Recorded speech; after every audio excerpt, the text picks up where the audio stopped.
Reliance industries chairman Mukesh Ambani आणि नीता अंबानी यांचा लहान मुलगा म्हणजेच अनंत यांचा विवाह सोहळा मुंबईतल्या BKC मध्ये पार पडतोय. फार्मा उद्योगपती वीरेन मर्चंट आणि शैला मर्चंट यांची मुलगी राधिका मर्चंट यांच्याशी अनंत यांचा विवाह होतोय आणि या विवाह सोहळ्यासाठी देशभरामधील नाही तर जगभरातील दिग्गज मुंबईत दाखल झालेले आहेत. अनंत अंबानी यांच्या लग्नाचं निमंत्रण भारतामधील दिग्गज नेत्यांना देण्यात आलेलं आहे.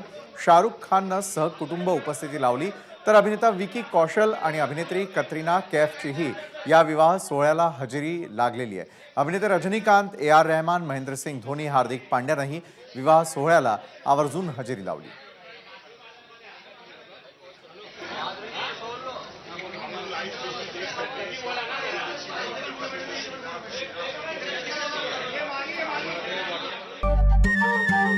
नमस्कार. मनसुद्धा तुझं ही वेगळ्याच प्रकारची मालिका तुम्हा सगळ्यांना खूप आवडली होती. याचा दुसरा सीझन कधी येणार अशी विचारणा झाली. प्रतीक्षा संपली आहे मित्रांनो. येतोय मनसुद्धा तुझाचा दुसरा सीझन. होई मन शुद्ध